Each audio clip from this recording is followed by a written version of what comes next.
Let's bring in CBS News national security contributor Samantha Vinograd. Sam, what information do you have now? Well, in my experience, Lindsay, what we're waiting for in this press conference is to hear any specific details that that law enforcement and the mayor can release about the suspect and the condition of the National Guardsman.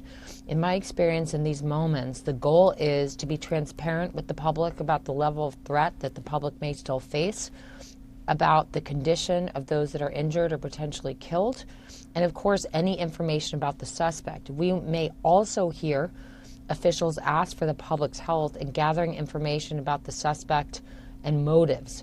We've seen that play out in other instances like this. So that's what I'll be watching for in this press conference. In this moment, we're all thirsting for information, but there is very little. Based upon the location of this attack, there are and were various federal and local law enforcement agencies that are just regularly on the scene. There are 2 metro stops in just a 4-block vicinity in this area. So Metropolitan Transit Police, Metropolitan Police, U.S. Secret Service, the Park Service, ATF. It's an alphabet soup of law enforcement officials that are both on scene because of this incident and that just regularly exist in this area because of its very prime location in our nation's capital. Yeah, and Sam, National Guard troops, as we know, were in plain sight. They were deployed in D.C. since President Trump issued an emergency order in August. He billed the deployment as a crime-fighting mission that also included the federal takeover of local police departments. So National Guard were in neighborhoods, they were patrolling train stations, they were at highway checkpoints. What does that tell you in terms of the presence there? It was near a metro stop and near the White House. Is there any kind of motive or information we can glean from that? We just don't know. The National Guard were deployed to Washington, D.C. under the president's federal authority, Title X. I have seen them quite regularly walking along Massachusetts Avenue at Union Station, at the train station, in and around the White House, in really various parts of D.C. Their deployment to Washington, D.C. under the president's federal authority was certainly very controversial. At the same time, we don't know the suspect's motivation yet and whether he targeted these individuals because they were National Guardsmen. What we do know is that threats against law enforcement and against individuals perceived to be associated with the U.S. government have risen dramatically over the past several years. We've seen that affecting all kinds of different members of the government and the military and law enforcement, the federal, state, and local levels. So while we do wait to hear about the motive, that is a context we're facing, and there remain thousands of other National Guardsmen currently in Washington, D.C., and deployed elsewhere throughout the country. So in the immediate aftermath of an event like this, a big concern for law enforcement is copycat attacks, individuals who feel inspired to act out as they see this play out on their television screens, wall-to-wall coverage of this tragedy. So ostensibly, intelligence and information gathering about potential copycat attacks and associated threats is probably an overdrive in this moment. Absolutely. Sam, stick around. I want to go to some interviews and just the latest information from Pete Hegseth. He was just talking about adding more troops to the area. Let's take a listen, then I'll get your comments on the other side. Trump has asked me, and I will ask the Secretary of the Army, to the National Guard to add 500 additional troops, National Guardsmen, to Washington, D.C. This will only stiffen our resolve to ensure that we make Washington, D.C. safe and beautiful. The drop in crime has been historic. The increase in safety and security has been historic. But if criminals want to conduct things like this, violence against America's best, we will never back down. President Trump will never back down. That's why the American people elected him. America and our warriors, our National Guardsmen, are strong. And so we're following this very closely. We're getting information rapidly. I mentioned Secretary of Defense saying he's adding 500 additional troops to be deployed to the Washington, D.C. area. He's asked for that. Sam, as you listen to this, and we are too, that just coming in right now, what are your comments and thoughts on that? Probably no surprise they're going to beef up security there and probably in other high-populated areas. Well, to be clear, we don't know the motivation of the suspect yet. Certainly people are thinking that this was motivated by some sort of animus toward National Guardsmen themselves. but we don't know if this was a personal grievance or if this individual was acting for some other reason. So while we want to beef up security, the Secretary of War's announcement of sending additional troops here may not actually solve the problem. But we're going to have to wait and see what the suspect's motivations were. If this was an isolated incident, if there was premeditated planning, the question is going to be how this was missed by law enforcement. This may have been a premeditated attack.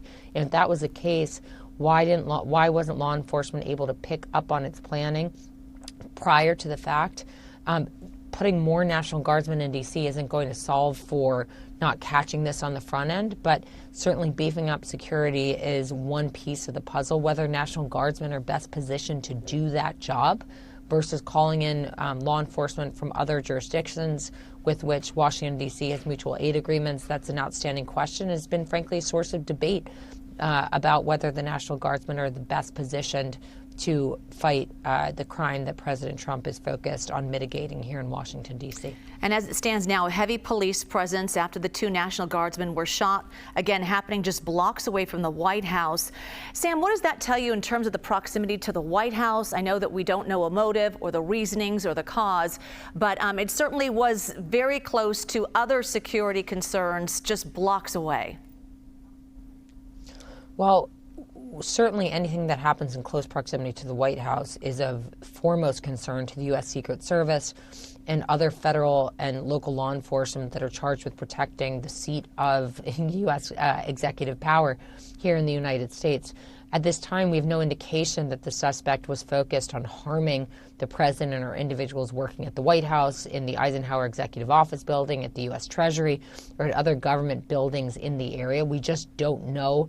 At this time, there has been no statement from the White House or from the Secret Service that the individual was trying to breach the White House grounds or anything of that nature. But again, we're in the very nascent stages of this investigation.